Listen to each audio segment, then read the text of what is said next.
اللہ کے حکم پر چلنا اطاعت، اللہ کے حکم کو توڑنے سے بچنا تقویٰ. بات تو ایک ہی ہو گئی. اور آخری اصطلاح کیا ہے؟ عبادت. عبادت بنا عبد سے، عبد کے معنی غلام، اللہ کی ہمہ وقت ہمہ تن غلام. ایک ہوتا ہے ملازم، ملازم ہمہ وقت ملازم نہیں ہوتا، 8 گھنٹے کام کرنے کا پابند ہے، 9 گھنٹے وہ آپ کے برابر ہے. وہ بھی ایک ووٹ رکھتا ہے، آپ بھی ایک ووٹ رکھتے ہیں. وہ بھی شہری ہے اس ریاست کا، آپ بھی شہری ہے. امپلائر امپلائی ریلیشن شپ میں رتبے کا فرق نہیں ہوتا، کام کا کام مسئلہ ہے. آپ کام کر رہے ہیں، وہ آپ کو اجرت دے رہا. 8 گھنٹے مزدور آپ کا کام کر رہا ہے، 9 گھنٹے، تو بالکل آپ کے برابر آزاد شہری. پھر یہ کہ ملازم اگر آپ نے رکھا ہے باورچی کی حیثیت سے، وہ آپ کا خانسامہ ہے، اس سے آپ یہ نہیں کہہ سکتے کہ میرا کموڈ بھی صاف کر دو. کہہ سکتے ہیں؟ وہ صاف جواب دے گا، جناب میں اس کام کے لیے ملازم ہوں، اس کے لیے ملازم نہیں ہوں. لیکن جو غلام ہوتا تھا عبد، وہ ہمہ وقت غلام، ہمہ تن غلام، جو حکم دیا جائے ماننے پہ مجبور، کسی وقت انکار نہیں، کسی کام سے انکار نہیں. وہ غلام جو مملوک تھا، آقا کی ملکیت تھا، اس کو عبد کہتے تھے. اس سے لفظ عبادت بنا. یا ایھا الناس اعبدوا ربکم، اے لوگوں اپنے رب کی بندگی اور عبادت اختیار کرو. اور فرمایا قرآن مجید میں وما خلقت الجن والانس الا لیعبدون، میں نے تو انسانوں اور جنوں کو پیدا ہی اس لیے کیا ہے کہ میری عبادت کریں. یہ تو غرض تخلیق ہے، غایت وجود ہے. اسی کو کہا شیخ سعدی نے ترجمانی کرتے ہوئے، زندگی آمد برائے بندگی، زندگی بے بندگی شرمندگی. زندگی تو اللہ نے دی ہمیں اس لیے. اب 4 الفاظ نوٹ کیا آپ نے: اسلام، اطاعت، تقوی، عبادت. صحیح ہے؟ ان میں 19-20 کا فرق ہے. اسلام کے معنی to surrender, to submit, to give up resistance, مخالفت چھوڑ دینا، ہتھیار رکھ دینا، گردن نہادن، سپردن، اپنے آپ کو حوالے کر دینا. یہ سب کیا ہے؟ اسلام. اطاعت اللہ کی اور اس کے رسول کی دلی آمادگی سے اس کا کہنا ماننا. تقوی اللہ کے کسی حکم کو نہ توڑنا، بچنا اس سے کہ اللہ کے کسی حکم کی خلاف ورزی ہو جائے. اور عبادت ہمہ تن، ہمہ وجوہ، ہمہ وقت اللہ کا بندہ بن جانا. یہ ہے پہلی چھت. اس میں ایک نوٹ ہے آف کوشن. ہمارا جو باتیں میں نے اب تک کہی ہیں اس میں کوئی چیز نئی نہیں ہے، آپ سب جانتے ہیں، ایک ایک بچہ جانتا ہے. لیکن ایک بات ہمارے ذہنوں سے نکل گئی اور اس نے سارا فطور پیدا کر دیا. وہ یہ کہ ہم یہ بھول گئے کہ یہ بندگی، یہ اسلام، یہ عبادت، یہ اطاعت جزوی نہیں ہو سکتی، کلی ہوگی.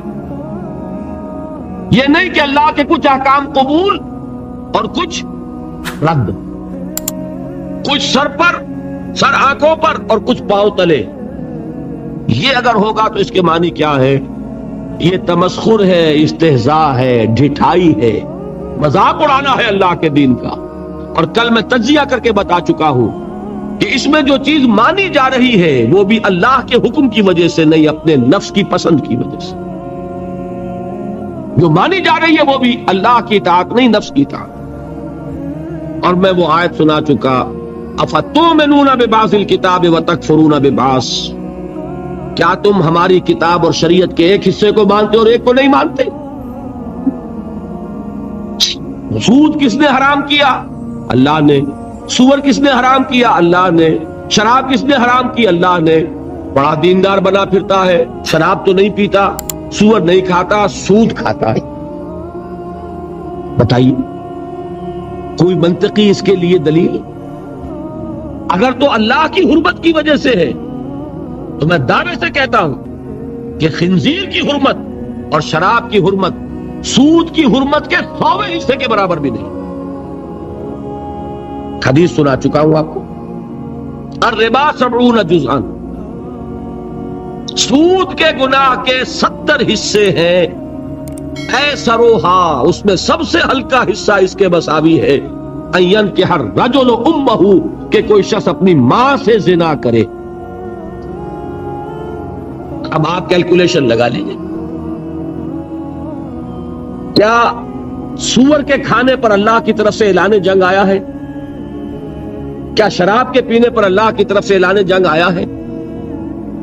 شراب کے بارے میں تو تسلیم کیا گیا اس میں کچھ خیر بھی ہے، نفع بھی ہے، لیکن اس کو ہم نے حرام اس لیے کیا ہے کہ اس کے مضرت کا پہلو، گناہ کا پہلو اس کے منفعت کے پہلو سے زیادہ ہے.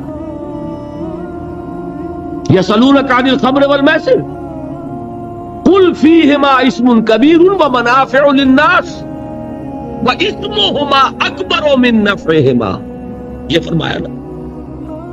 لیکن حرام اور سود پر کہا کہ اگر باز نہیں آتے فاذنوا بحرب من اللہ ورسولہ، تو کان کھول کر سن لو اللہ اور اس کے رسول کی طرف سے اعلان جنگ.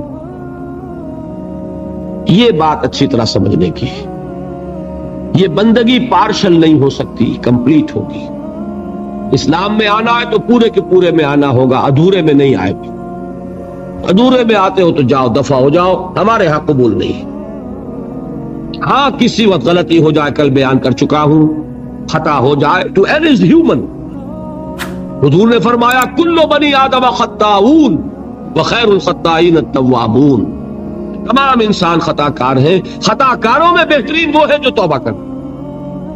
لیکن توبہ کی بھی قرآن مجید میں شرح کر دی. ایک توبہ وہ ہوتی ہے ساری عمر حرام خوری کرتے رہو اور موت کے وقت آگے ہاتھ جوڑ دو، وہ توبہ قبول نہیں ہوگی. ایک توبہ وہ ہے کہ خطا ہو گئی فوراً رجوع کیا، اے اللہ مجھ سے غلطی ہوئی، پروردگار معاف فرما، کرتا ہوں کہ آئندہ نہیں کروں گا. اس کو اللہ نے فرمایا اس توبہ کا قبول کرنا ہم پر واجب ہے. انما التوبۃ علی اللہ للذین یعملون السوء بجہالۃ ثم یتوبون من قریب. بہرحال پہلے درجے میں یہ جان لیجئے صرف اللہ کا بندہ بن جانا، ہمتن بن جانا آسان نہیں ہے. یہی وجہ ہے علامہ اقبال نے خوبصورت اشعار کہے ہیں، چمی گویم مسلمانم بے لرزم کہ دانم مشکلات لا الہ را. میں جب یہ کہتا ہوں کہ میں مسلمان ہوں تو مجھ پر کپ کپی طاری ہوتی ہے کہ مجھے معلوم ہے کہ لا الہ الا اللہ کہہ دینا بہت آسان ہے، اس پر پورا اترنا بہت مشکل. یہ شہادت گاہ الفت میں قدم رکھنا ہے اور لوگ آسان سمجھتے ہیں مسلمان ہونا. یہ اشعار تو یاد ہوں گے. دیکھیے یہ پہلی منزل بنی ابھی، اور پہلی منزل ہی اتنی کٹھن ہے. البتہ اس کی کٹھنائی کو اللہ نے آسان کیا. 4 ایسے عمل ہمیں عطا فرما دیے کہ اگر ان کی پابندی کریں گے تو آسان ہو جائے گا اللہ کی بندگی کرنا. نماز اس لیے تاکہ یاد رہے کہ ہم نے اللہ سے یہ عہد کیا ہے. 5 مرتبہ اپنے کاموں سے نکلو، کہیں غفلت طاری نہ ہو جائے. آؤ اپنے عہد کو تازہ کرو. ایاک نعبد و ایاک نستعین، پروردگار میں عہد کرتا ہوں، تیری ہی بندگی کرتا ہوں اور کروں گا، اور تجھ ہی سے مدد چاہتا ہوں اور چاہوں. حفیظ جالندری کا ایک بڑا پیارا شعر ہے، سجدے میں گر کر آدمی کیا کرتا ہے. بڑا پیارا شعر ہے. سرکشی نے کر دیے دھندلے نقوش بندگی، آؤ سجدے میں گریں لوح جبیں تازہ کریں. ہمارے تو ماتھے پہ لکھا ہونا چاہیے کہ یہ بندہ ہے، اللہ کا بندہ. سرکشی جو ہے اس کی وجہ سے یہ نقش کچھ مدھم ہو گئے ہیں. سجدے میں گرو اور تازہ کرو تاکہ وہ نقش بندگی جو ہے پھر اجاگر ہو جائے. سرکشی نے کر دیے دھندلے نقوش بندگی، آؤ سجدے میں گرے لوح جبیں تازہ کریں. نماز کیا ہے؟ بندگی کے اقرار کو تازہ کریں. پھر اس عبادت میں آڑے آتے ہیں انسان کے نفسانی خواہشات. اس نفسانی خواہشات کا مقابلہ کرنے کے لیے کیا دیا؟ روزہ۔ حضور نے فرمایا الصوم جنتن، روزہ ڈھال ہے۔ نفس کا حملہ کس پر روکو گے؟ روزے کی ڈھال پر۔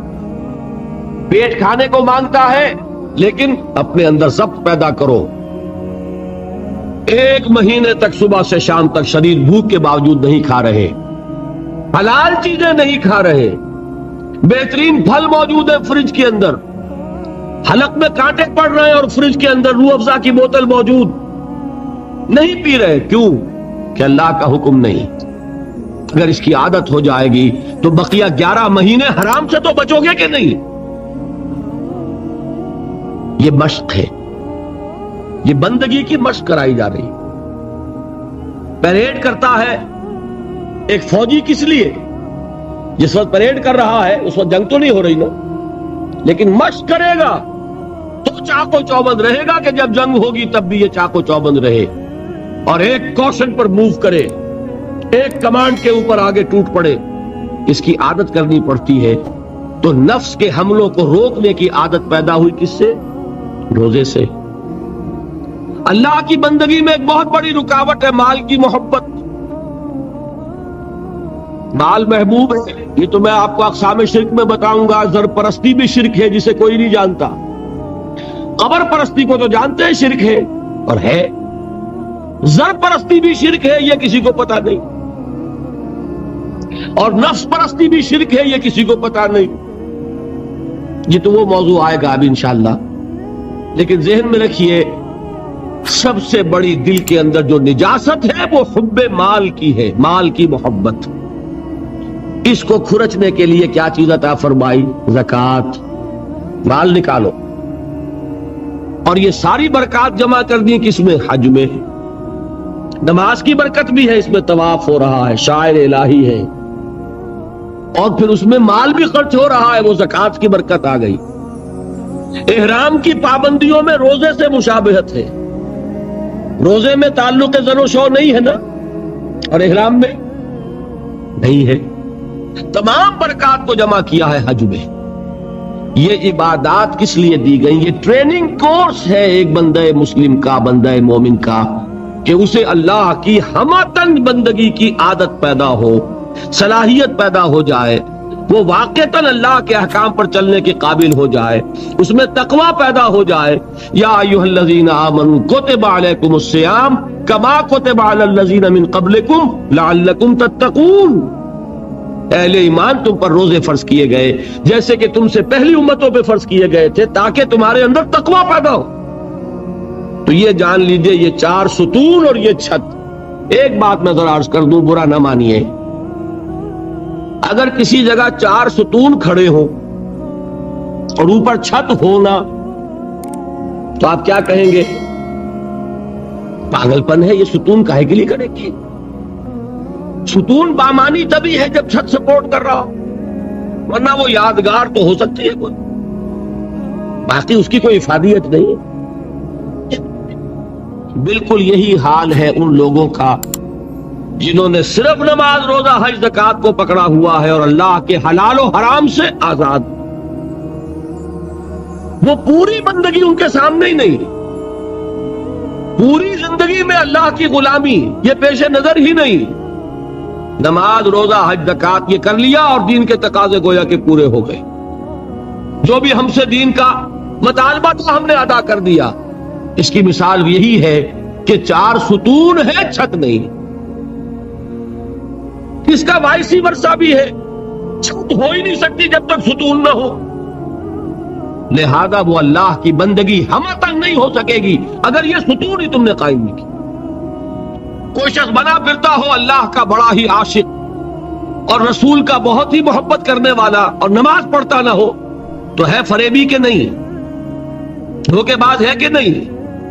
یہ چھت کا دعویٰ کر رہا ہے بغیر ستون کے، اور وہ ستون لیے بیٹھا ہے بغیر چھت کے۔ دونوں شکلیں یکساں غلط۔ یہ تو در حقیقت عمارت کا تصور ہی تب بنے گا ستون ہو، نماز ہو، روزہ ہو، جسے اس حدیث میں حضور نے فرمایا عمود ہے، یہ فلا ادلک یا معاذ براس ھذا الامر وعمودہ وذروۃ السنام منہ، یہ عمود ہے، یہ ستون ہے، یہ ارکان ہے، رکن کہتے ہی ستون کو ہے۔ ان ستونوں پر پہلی چھت آئی، وہ پہلی چھت کاہے کی ہے؟ اسلام کی، عبادت کی، تقوی کی، اطاعت کی، جو ہمتن ہوگی، جو ہمہ وقت ہوگی، ہمہ وجوہ ہوگی۔ یہاں تک تو بات کل بھی کچھ آ گئی تھی، اب اگلے پر آئیے۔ دوسری چھت کون سی ہے؟ وہ ہے دعوت، تبلیغ، امر بالمعروف نہی عن المنکر، تواصی بالحق، شہادت حق۔ اس کے لیے بے شمار اصطلاحات ہیں۔ قرآن مجید چونکہ آپ کو میں پہلے دن بتا چکا ہوں، عربی فصاحت، بلاغت، ادبیت کی معراج ہے، اور ادبیت کا ایک تقاضا یہ بھی ہوتا ہے کہ الفاظ بدل بدل کر لائے جائیں، ورنہ منوٹنی پیدا ہو جاتی ہے، جی اگتاتا ہے۔ میر کا ایک مصرع ہے کہ ایک پھول کا مضمون ہو تو 100 رنگ سے باندھوں، دعویٰ کر رہے ہیں ایک پھول کا مضمون ہو تو 100 رنگ سے باندھوں۔ یہ اپنی فصاحت اور بلاغت اور طلاقت لسانی کا اظہار کر رہے ہیں۔ قرآن مجید کے اندر بھی آپ کو یہ حسن ملے گا بتمام و کمال، ایک ہی بات کے لیے کئی اصطلاحات۔ اچھا یہ کہ 19-20 کا فرق ضرور ہوگا ان میں، یہ نہیں کہ بالکل ایک ہو، لیکن بہت قریب قریب۔ میں نے بتایا اسلام، اطاعت، تقوی، عبادت تقریباً ایک مفہوم ہے، لیکن تھوڑا تھوڑا فرق ہے۔ اسی طریقے سے دوسری چھت جو ہے عمل صالح کا کی دوسری منزل، اس کے لیے الفاظ کیا ہے؟ دعوت، تبلیغ، نصیحت، وعظ، تلقین، تعلیم، انذار، تبشیر، تذکیر، امر بالمعروف نہی عن المنکر، اور سب سے جامع اصطلاح شہادت علی الناس۔ بات سمجھ میں آئی؟ تعلیم میں کیا ہوتا ہے؟ کوئی بات آپ کسی کو سکھا رہے ہیں، ہمارے تبلیغی بھائی ہوتے ہیں، بھائی تعلیم ہو رہی ہے، تعلیم کائے کے لیے ہوتی ہے؟ وہ بھی تبلیغ کی ایک شکل ہے نا، کوئی کتاب لے کر بیٹھ کر پڑھ رہے ہیں، درس کائے کے لیے ہے، یہ بھی تبلیغ ہے۔ تقریر جو میں کر رہا ہوں یہ کیا ہے؟ یہ تبلیغ ہے۔ اور وصیت، نصیحت، وعظ، یہ کیا ہے؟ یہ بھی کسی کو کوئی بات سمجھانی ہے، آمادہ کرنا ہے۔ امر بالمعروف، نیکی کا حکم دینا، نہی عن المنکر، اور بدی سے روکنا، یہ کیا ہے؟ یہ بھی دعوت و تبلیغ ہے۔ تذکیر کے معنی نصیحت، فذکر بالقرآن من یخاف وعید۔ تبشیر کے معنی بشارت، یعنی پیٹھ ٹھوکنا کہ اگر سیدھے راستے پر آؤ گے اللہ تعالیٰ تمہارے لیے تمہیں اجر و ثواب سے نوازے گا۔ انذار کے معنی خبردار کرنا، میں نے وہ آیات آپ کو سنائی تھی، وما ارسلناک الا مبشرا ونذیرا، اے نبی ہم نے نہیں بھیجا ہے آپ کو مگر بشیر اور نذیر بنا کر، خبردار کرنے والے اور بشارت دینے والے۔ اور اس کی جامع ترین اصطلاح ہے شہادت علی الناس، لوگوں پر حجت قائم کرنا۔ حجت کس لیے قائم کرنا؟ اس بات کو ذرا آپ اچھی طرح سمجھیے۔ یہ در حقیقت فریضہ ہے رسالت کا۔ اللہ تعالیٰ رسول کیوں بھیجتا رہا؟ میں نے کل بھی الفاظ کہے تھے، یہاں نہیں دبئی میں، اس وقت پھر دوہرا رہا ہوں، معاذ اللہ بات سمجھانے کے لیے، یہ کوئی اللہ کا مشغلہ تھا؟ کیا ہابی تھی؟ ایک بہت اہم مسئلہ ہے، رسول کیوں بھیجے جاتے تھے، پھر یہ سلسلہ کیوں ختم ہو گیا؟ اور اگر رسالت کسی مقصد کے لیے تھی تو آیا وہ مقصد ختم ہو گیا؟ اور اگر وہ مقصد ختم نہیں ہوا تو رسالت ختم ہو گئی، اب وہ مقصد کیسے پورا ہوگا؟ 4 سوال ہو گئے، چاروں کا جواب ہوگا تو بات کھلے گی۔ رسول کس لیے بھیجے جاتے تھے؟ دعوت، انذار، تبشیر، کس لیے؟ دیکھیے سورہ نساء کی آیت ہے، اللہ تعالیٰ توفیق دے آپ کو، 6واں پارہ شروع ہوتا ہے، وہاں یہ مقام ملے گا۔ بہت سے رسولوں کا اللہ نے وہاں نام لیا ہے، بعض مقامات قرآن مجید کے ہیں جہاں انبیاء اور رسولوں کے ناموں کے گلدستے ہیں۔ 16 نام، 17 نام، 20 نام مل جائیں گے آپ کو، 28 نام. ایک گلدستہ ہے سورہ نساء میں 6 پارے کے شروع. تمام رسولوں کا نام لے کر اب فرمایا رسلا مبشرین و منذرین لئلا یکون للناس علی اللہ حجۃ بعد الرسل وکان اللہ عزیزا حکیما. ہم نے اپنے رسولوں کو بھیجا مبشر اور نذیر بنا کر، تاکہ رسولوں کے آنے کے بعد لوگوں کے پاس اللہ کے مقابلے میں کوئی حجت باقی نہ رہ جائے. کیا معنی اس کے؟ اللہ پوچھے گا تم شراب کیوں پیتے رہے؟ کہ اللہ تو نے ہمیں بتایا نہیں کہ حرام ہے. دلیل ہو جائے گی کہ نہیں؟ ہمیں بتایا ہی نہیں کہ حرام ہے. جب تک قرآن میں آیت نہیں اتری کہ آخری آیت کے حرام ہے، صحابہ پیتے رہے کہ نہیں؟ فرض کیجئے کہ جب آیت اترتی، فرض کیجئے کہ حضور کسی مصلحت کی وجہ سے کہ یہ مشکل کام ہے، یہ حکم نہیں مان سکیں گے میرے ساتھی، اور میں نے اگر یہ حکم دیا تو بھیڑ چھڑ جائے گی، دیکھنا ان بستیوں کو تم کے ویراں ہو گئی، لہذا اس کو چھپا ہی لو. اگر بالفرض حضور چھپا لیتے اس حکم کو اور صحابہ شراب پیتے رہتے تو اللہ تعالیٰ کے ہاں جواب دہی کس کے ذمہ ہوتی؟ سمجھ رہے ہیں کہ نہیں؟ صحابہ بری ذمہ ہو جاتے. اللہ آپ کے رسول نے ہمیں بتایا ہی نہیں، تو کوئی ان کے لیے قصور رہ گیا تھا؟ سارا وبال کس پر آتا؟ معاذ اللہ ثم معاذ اللہ رسول پر. ہاں رسول نے پہنچا دیا، اب رسول بری. تم بتاؤ تمہیں حکم پہنچ گیا تھا کہ نہیں؟ الم یاتکم رسول منکم یتلون علیکم آیات ربکم وینذرونکم لقاء یومکم ھذا قالوا بلی.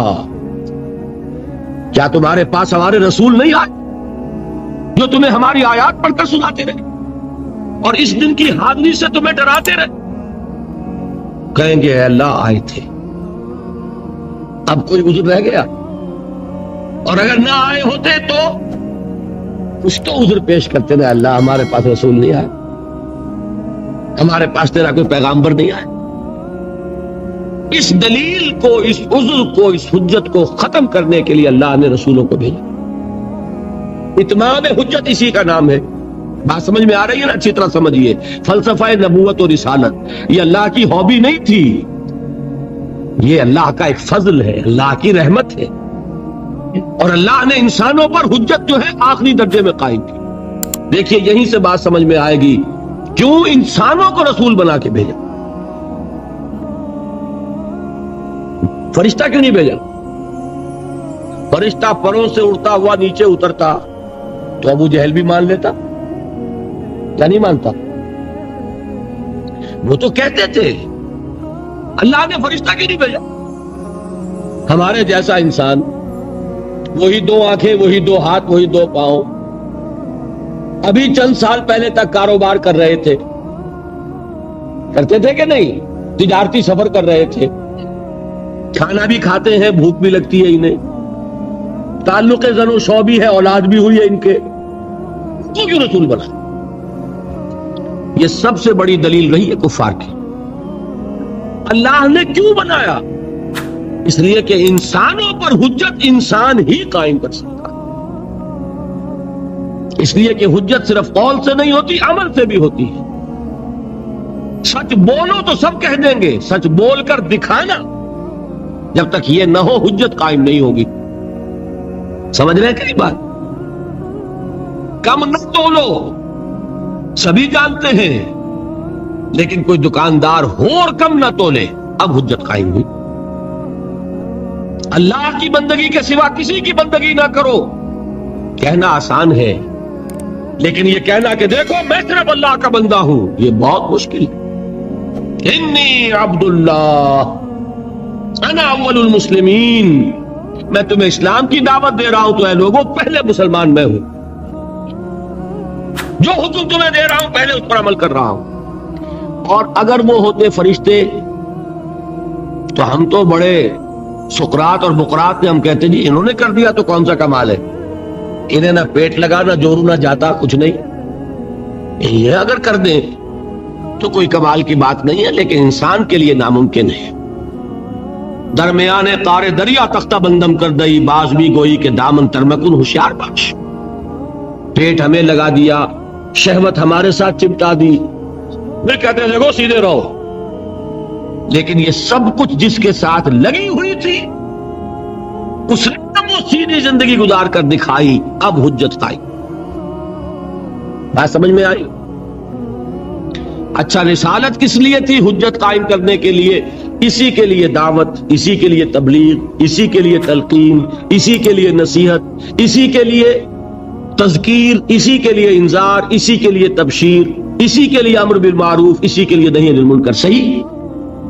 اچھا اب سوچئے، اگر رسالت کا مقصد تھا انسانوں پر حجت قائم کرنا، تو کیا انسان ختم ہو گئے؟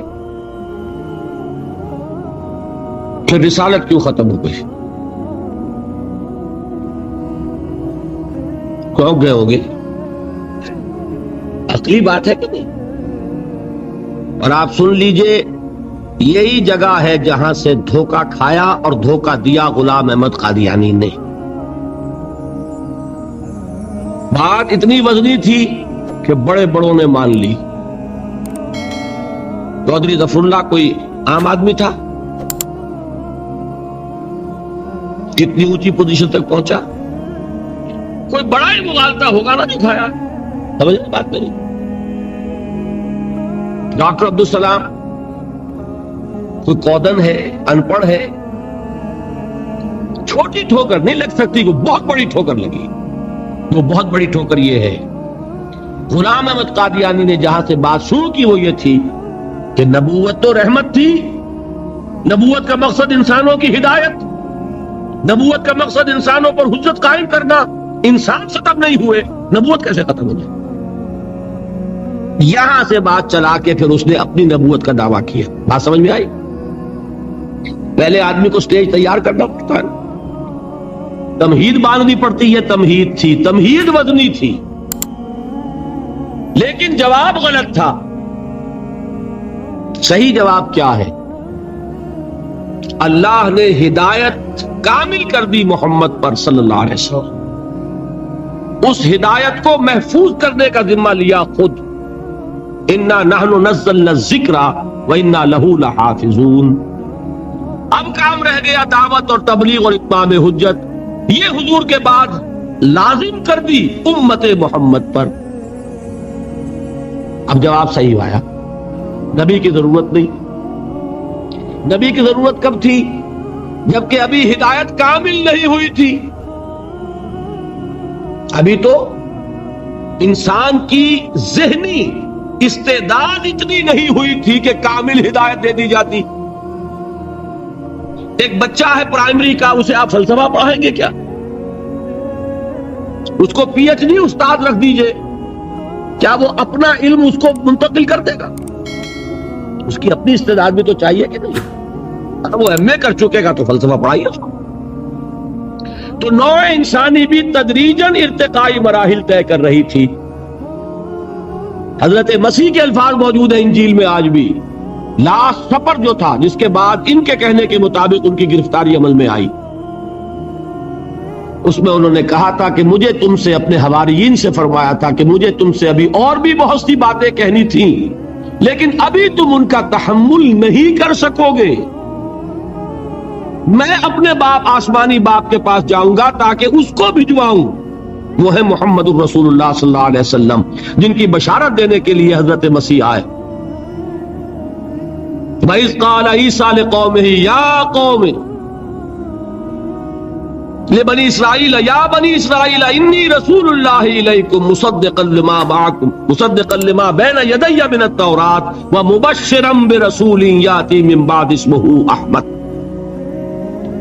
معلوم یہ ہوا کہ انسان جب میچور ہو گیا ذہنی اور فکری اعتبار سے تو الہدا دے دی گئی۔ یہی وجہ ہے تورات کی حفاظت کا ذمہ اللہ نے نہیں لیا۔ سوچا کبھی آپ نے کیوں؟ کیا تورات اللہ کی کتاب نہیں تھی؟ اور اللہ اس کی حفاظت کا ذمہ لیتا تو کیا اس میں تحریف کر سکتا تھا کوئی؟ پھر کیا وجہ ہے کیوں نہیں ذمہ لیا اللہ نے؟ اور برا نہ مانیے، اگر اللہ نے قرآن کی حفاظت کا ذمہ نہ لیا ہوتا تو قرآن محفوظ رہ جاتا. ہم ان سے بڑھ کر تحریف کرتے. ترجموں میں ہم نے تحریفیں کی ہوئی ہیں، تفسیروں میں ہم نے تحریفیں کی ہوئی ہیں. خود بدلتے نہیں، قرآن کو بدل دیتے ہیں. ہوئے کس درجہ فقیہان حرم بے توفیق. اسی قرآن میں ہے اب تک کے جہاں کی تعلیم، جس نے مومن کو بنایا ماہو پروی کا امیر. یہ سب کچھ تو ہم نے کیا کہ نہیں کیا؟ ہاں، متن کا پر ہمارا بس نہیں چلا. کیوں؟ اللہ نے ذمہ لیا. اللہ ذمہ لیتا تورات کا تو اس میں نہیں ہو سکتی تھی، انجیل میں نہیں ہو سکتی تھی. اب یہ ترجیح جو قرآن کو دی کیوں دی؟ اہل منطق کہتے ہیں ترجیح بلا مرجح، بغیر کسی سبب کے ترجیح دینا تو ظلم ہے.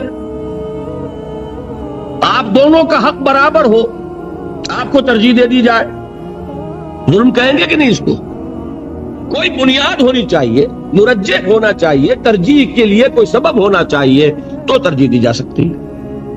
تو یہ ترجیح بلا مرجح نہیں ہے. مرجح یہ ہے تورات ابھی انٹرم پیریڈ کے لیے ہدایت نامہ تھا، انجیل ابھی درمیانی عرصے کے لیے ہدایت نامہ تھا، ابدی اور کامل ہدایت نامہ آنے والا تھا.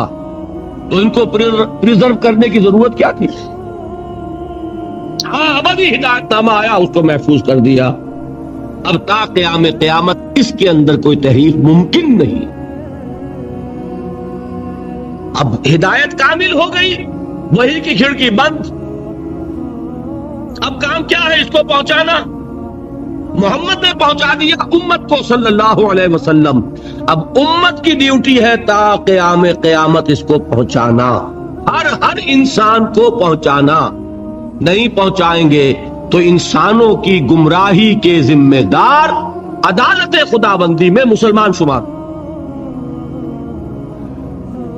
منطقی نتیجہ ہے کہ نہیں؟ اگر حضور نہ پہنچاتے بالفرض تو لوگوں کی گمراہی کا وبال کس پر ہوتا؟ دیکھیے، یہ وجہ ہے حضور نے حجۃ الوداع میں گواہی لی ہے. 1.25 لاکھ یا 1,40,000 کا مجمع تھا صحابہ کرام کا. 23 برس کی محنت شاقہ، کیا کیا مصیبتیں اٹھائی ہیں، کیا کیا تکلیفیں جھیلی ہیں، کیسی مشقت، ناقابل تصور مشقت. 3 سال کی شیب بنی ہاشم کی محصوری،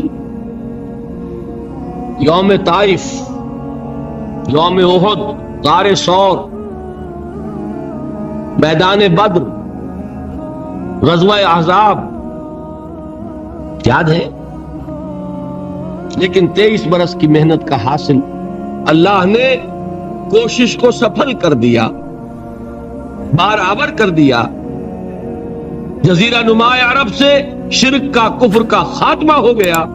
جاء الحق وزهق الباطل ان الباطل کان زہوقا. اور اب 1.25 لاکھ کا مجمع ہے کلمہ گو. حضور نے خطبہ ارشاد فرمایا، مشہور خطبہ. آخر میں سوال کیا، الا هل بلغت؟ لوگوں میں نے پہنچا دیا کہ نہیں؟ اور جواب دیا پورے مجمع نے بیک زبان، انا نشہد انک قد بلغت الرسالۃ وادیت الامانۃ ونصحت الامۃ وکشفت الغمۃ. ہاں حضور، ہم گواہ ہیں، آپ نے رسالت کی ادائیگی کا حق ادا کر دیا، امانت کی ادائیگی کا حق ادا کر دیا، ہماری خیر خواہی کا حق ادا کر دیا، اور گمراہی کے اندھیروں کے پردوں کو چاک کر دیا. 3 دفعہ سوال کیا، 3 دفعہ جواب لیا. یہ حضور کا عام معمول بھی تھا، کہ وجہ یہ کہ لاؤڈ سپیکر تو تھے نہیں. ہوتا کیا تھا؟ مجمع بیٹھا، ایک طرف داہنی طرف رخ کیا، بات کی، پھر سامنے رخ کیا، پھر وہ بات دہرائی. جب داہنی طرف رخ ہے، بائیں والوں کو نہیں سنائی دے گا، پھر بائیں جانب رخ فرمایا اور بات کی 3 مرتبہ. انا نشہد انک قد بلغت الرسالۃ وادیت الامانۃ ونصحت الامۃ وکشفت الغم. اب اس کے بعد حضور نے نگاہ اٹھائی آسمان کی جانب، انگشت شہادت سے اشارہ کیا، وہ بھی 3 مرتبہ، پہلے آسمان کی طرف پھر لوگوں کی طرف. کیا الفاظ ادا فرمائے؟ اللہم اشہد، اللہم اشہد، اللہم اشہد. اے اللہ تو بھی گواہ رہے، یہ مان رہے ہیں کہ میں نے پہنچا دیا. اس کو میں کہا کرتا ہوں، انگریزی میں اس کا مفہوم آپ ادا کریں گے، سائی آف ریلیف. ایک بارے گراں تھا، ایک سبکدوشی کا احساس ہو گیا، آج وہ ذمہ داری ادا ہو گئی. انا سنلقی علیک قولا ثقیلا، اے نبی ہم آپ پر بڑی بھاری بات ڈالنے والے ہیں. وہ بھاری بوجھ آج اتر گیا.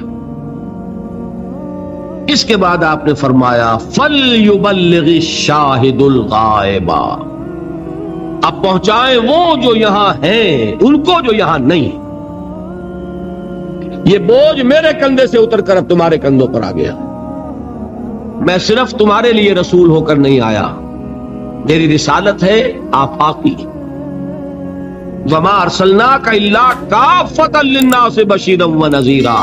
اے نبی ہم نے آپ کو نہیں بھیجا ہے مگر پوری نوع انسانی کے لیے بشیر اور نذیر بنا کر. سمجھ میں آ رہا ہے؟ ابھی تک حضور نے کہاں تک بات پہنچائی؟ حق تو ادا کیا ہے اور حق قائم کر دیا اتمام حجت کے درجے میں. کس پر؟ اہل عرب پر.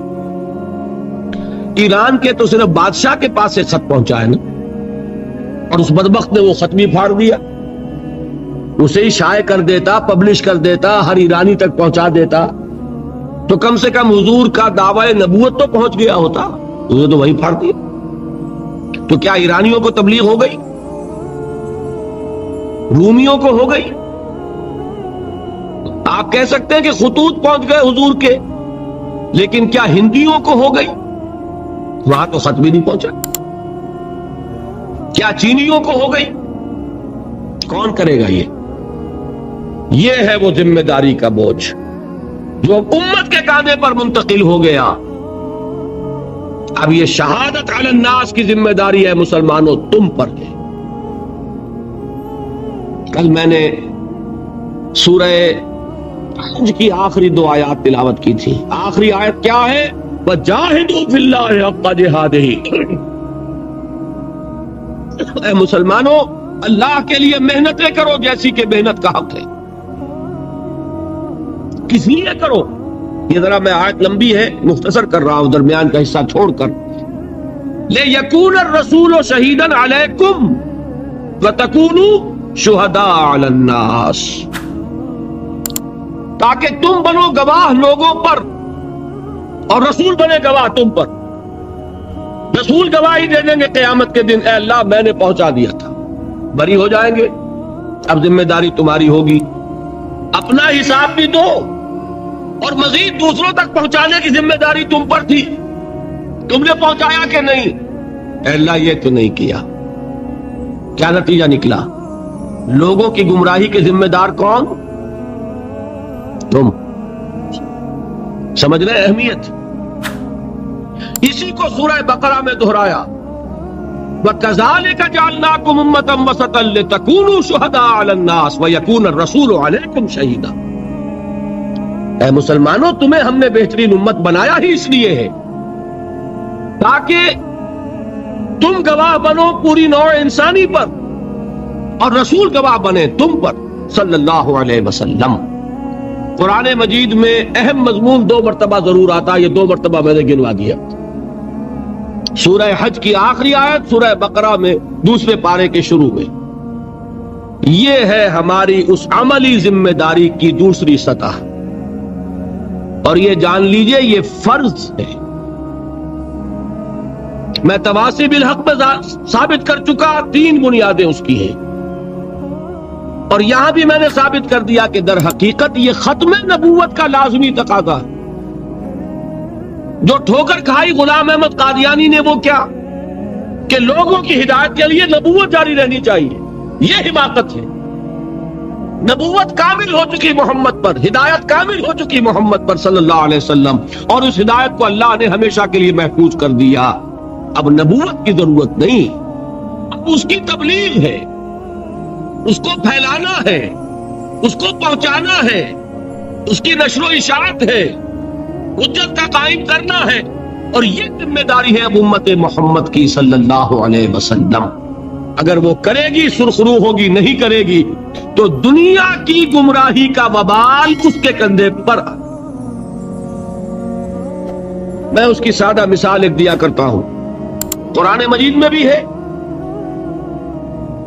اور جو سادہ مثال ہے اس سے پہلے بات سمجھ لیں. آپ نے اپنے کسی عزیز کو پیغام بھیجا کسی پیغامبر کے ہاتھوں، کل شام تک یہ کام بھائی ضرور کر دینا ورنہ میرا بڑا نقصان ہو جائے گا. ہو سکتا ہے کہ کہیں کسی کا اقامہ گم ہوا ہو بھائی، اور سعودی عرب کا اقامہ ہو، یہاں کا نہیں، یہاں تو پھر بھی کچھ نرمی ہے شاید، اور اس کو نے کہا ہو کہ بھائی یہ درخواست دے کر لے لینا اس کی رسید ورنہ میں گرفتار ہو جاؤں گا.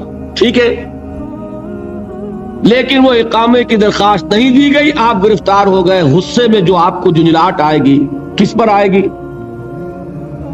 فرض کیجئے کہ آپ اپنے اس عزیز سے شکوہ کرتے ہیں کہ میں نے تمہیں پیغام بھیجا تھا، تم نے نہیں کیا کام. اگر وہ یہ کہہ دے بھائی مجھے آپ کا پیغام ملا ہی نہیں،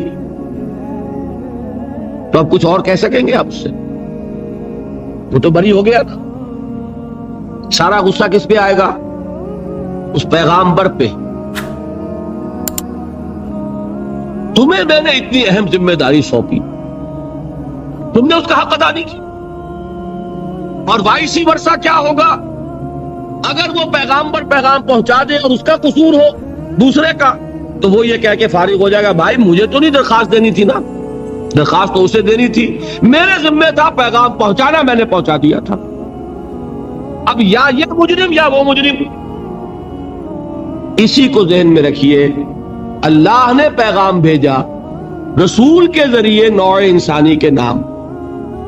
رسول پہنچا دے تو بری، اور ساری ذمہ داری اب انسانوں کی. رسول نہ پہنچائے تو دوسروں کی ذمہ داری جو ہوگی سو ہوگی، پہلی ذمہ داری رسول کی ہو جائے. اسی وجہ سے فرمایا گیا سورہ مائدہ میں یا ایھا الرسول بلغ ما انزل الیک من ربک وان لم تفعل فما بلغت رسالتہ. اے رسول صلی اللہ علیہ وسلم پہنچا دیجئے جو کچھ کہ آپ پر نازل کیا گیا آپ کے رب کی طرف سے، اور اگر آپ نے بالفرض ایسا نہ کیا تو رسالت کا حق ادا نہیں ہوگا. اور اسی کو فرمایا گیا سورہ اعراف کے شروع میں. یہ ہے اہم، نہایت اہم اصول، آیت نمبر 6 سورہ اعراف کی. فَلَنَسْأَلَنَّ الَّذِينَ أُرْسِلَ إِلَيْهِمْ وَلَنَسْأَلَنَّ الْمُرْسَلِينَ. ہم پوچھ کر رہیں گے ان سے بھی جن کی طرف رسولوں کو بھیجا، اور ہم پوچھ کر رہیں گے رسولوں سے تم نے پہنچایا کہ نہیں؟ اے اللہ ہم نے پہنچا دی. اب تم بولو جو بات تم تک پہنچی تم نے اس کے ساتھ کیا معاملہ کیا. یہ ہے وہ ذمہ داری، جان لیجئے. اب ختم نبوت کے بعد یہ ذمہ داری it has taken the form of a collective responsibility. ایک اجتماعی ذمہ داری ہے. شخصاً کوئی نبی نہیں، کوئی رسول نہیں، آخری نبی محمد، آخری رسول محمد صلی اللہ علیہ وسلم. لیکن اب وہ ذمہ داری جو ہے وہ ادا کرنی ہے پوری امت محمد کو بحیثیت مجموعی. اور امت کس شے کا نام ہے، کس چڑیا کا نام ہے؟ میں اور آپ مل کر ہی امت بنتے ہیں نا. اگر میں اپنے آپ کو فارغ سمجھوں، آپ اپنے آپ کو فارغ سمجھے. اگر آپ کو ہماری ویڈیو اچھی لگی ہو تو ہمارے چینل کو سبسکرائب ضرور کریں. ڈاکٹر اسرار احمد رحمۃ اللہ علیہ کی وفات کے لیے سورہ فاتحہ پڑھ کر کامنٹ میں آمین لکھیں. شکریہ.